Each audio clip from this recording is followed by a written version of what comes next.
videos. It's Pat with Badass Beard, man. I'm just hopping up out the shower and stuff. Did my exercise routine and all that jazz, and so right now, don't want to delay,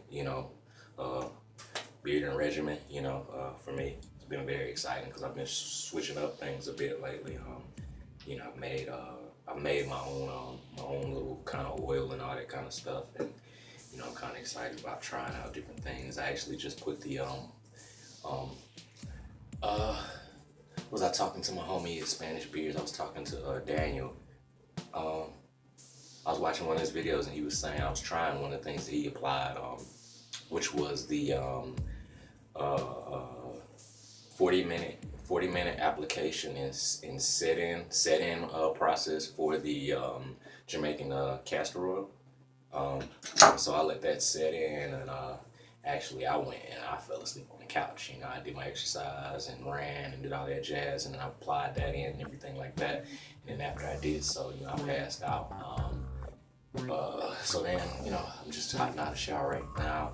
I got my oil that I made here, and I'm just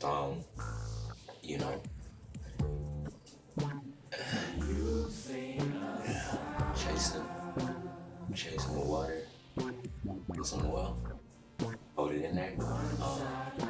Right now I'm not putting in 100% castor oil right now because that 100% castor oil is really, really thick. Fellas are alright, man, and the ladies that use it are right as well on all the natural hair care channels and stuff like that. Like, it is pretty thick. It is really, really like honey for sure. So, I'm not really using that right now because I'd heard that it could cause, a block it up. It could clog up your pores and stuff like that because it's so thick and honey. So I'm not too. I'm pretty much not tripping about that. I'm not bent out of shape about the fact that it's really thick, which is all good, I'm just kind of, I was really geeked up. I was looking forward to get my own stuff, man, my own oil going and stuff like that. I was really hyped about that, so that's what I'm applying right now in the process of sealing moisture, which is very, it's just pretty. I don't want to stress it out too much, but it is important, once you get out the shower, you do seal the moisture in because, without doing so, that's how you face a lot of breakage and stuff right now. I'm having some hairs coming out right now, as they naturally should and stuff like that. Yeah. So, just kind of wipe those off in the towel. Stuff like that. Okay, so since I got that in there, the oil and stuff, I think I want to test out this comb. I know it's gonna get caught up in there because of the texture and stuff. I'm not gonna be able to go all the way through, so I'm just kind of like, going down, kind of pulling back. You can see that's pulling back. Raking through my beard like that onto the side of the goatee stash, soling on the patch there. Put a bit of just kind of like dabbing on my beard there.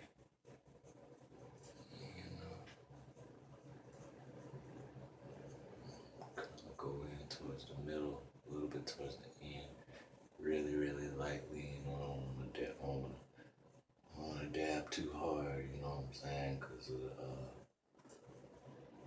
the ends. So I'm kind of protect the ends, and after this, I will, although very highly unnecessary, I'm gonna put just a drop more oil in there. And my oil is not that thick at all, right there. Get those eyebrows, you know what I'm saying? Just frames your face, This one's got a lot of so I'm just putting you can't see it all, but I'm just putting like one drop in there with the 1 or 2 drops with the applicator bottle needle, kind of needle nose tip. Go through the top of the mustache, bottom of this little patch right there. Then my beard brush here. And I'm not brushing with this, I'm just letting this roll on through, you know. And I softly kind of work that throughout there, you know, like so, you know, do it front, back, and side to side.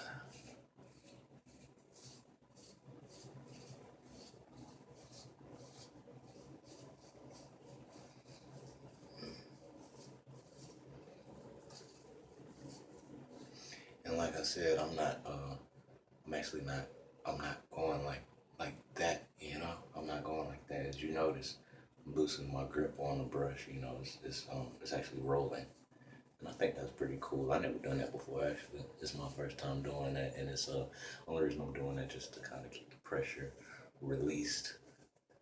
You know, I don't want a tight pressure while I'm brushing through there.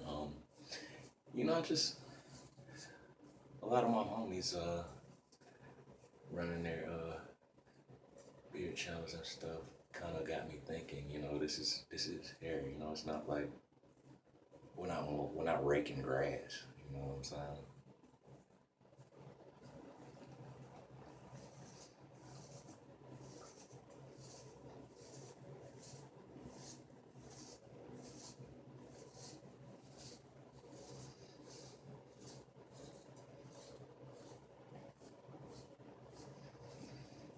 There we go. A little water in my face.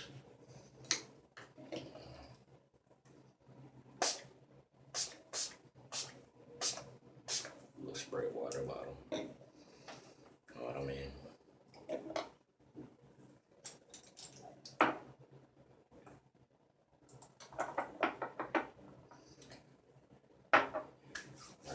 Like I tend to think, you know, it really matters. I think it really matters on the texture of the hair. You know, I might have to do a little bit of research myself, but I personally feel like, you know, my textured hair is more prone to break quicker because of the extremely coarse texture it is. But actually, kind of interesting how it's really it's actually a bit I think softer. You know, I got a little bump right in here, but like I said, well, I didn't say that yet, but I aligned myself with I don't think it's these clippers, but the other ones over there. I kind of lined my neck before. I'm kind of do a little bit more freer, kind of identify my natural, you know, neckline and things of that sort. You know, really soon. So check that out. As far as, you know, seeing how those things grow in and stuff like that. So I like the waves with my beard. You know, I like the minimal up top and then go a little bit, you know, out there with the bottom. And I don't use any wave grease or any of that kind of stuff. And that's just because I saw that the pomades and the greases and stuff like that, they work, and it works on getting waves and stuff like that, and just kind of taming your, you know, the style in which you want your curl pattern to kind of develop, you know, because everybody has a curl pattern. Even people's hair that's bone straight have a curl pattern to the strands of their hair.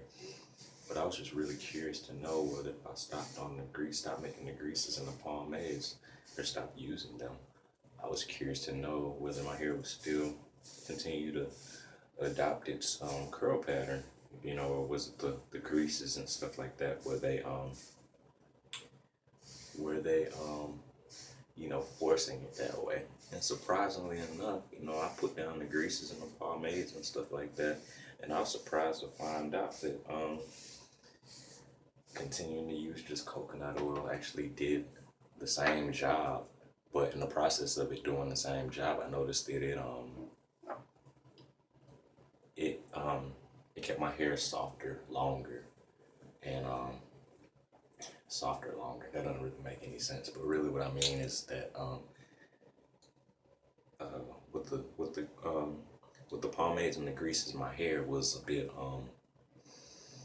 it was real cakey, for lack of better terms. My hair was really cakey, and what would happen is you know friends or family or my mom or people would see like literally see cake, like little flake, like a little flake city, a little like community of like flakes. Like it'd be just like a county of flakes just be right there, and you could like scratch it out, get it out. And that was after I like washed my hair, or before I wash my hair, or just wash my hair. I'm regularly washing my hair, not even to the point where it's like I'm washing it too much so it's like dried out.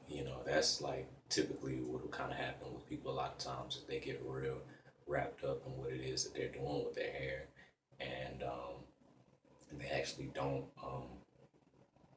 they don't remember that the body or the hair follicles kind of like they hone their own oil, natural oil. They kind of like produce it. And so with the rapid washing regimens or routines, they don't realize that they're having fun with their hair, to wash, blah, blah, blah, blah, but they probably should be doing half the amount of washing that they're doing,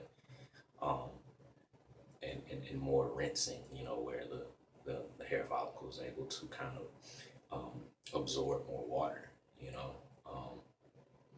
That's one thing I had to kind of hold back on. When I got into the natural shampoos and natural bars and from different places, they got a lot of them here out in Atlanta, which is really cool. But I started to notice that it's really fun to wash, but you're just kind of like drying yourself out, you're constantly drying yourself out, and then you have to reapply more oil, and it's like we're applying more oil and moisturization, but like I'd have to do some research or something to find out how many of those types of oils that we're buying actually are produced out of our bodies. So even though it's like an oil, I'm starting to think, like we should allow like maybe a certain amount of the natural oils that are produced in our bodies to kind of be on our bodies, because, essential oils and carrier oils, like, the jojoba oils and coconut oils and whatever, those types of things, it's like we're putting those things on for this purpose and that purpose, but I'm pretty sure that the other oils, it's because, we weren't born with those oils in us, so,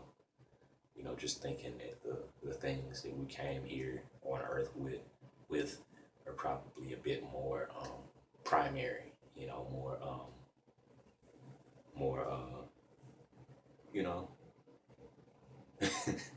just like the thing that belongs on our body or in our bodies most, kind of like the whole oxygen thing or the water thing. They say like the body's like 8% water or whatever, so we like always need to kind of focus on containing the moisture, and then kind of the health of our bodies kind of just naturally follows suit. But anyways, guys, finish applying the oil and all that jazz, and just want to thank you guys for chilling out. Whoever gets an opportunity to watch this bad boy, it's Pat with Badass Beards, man. I'm out. Peace.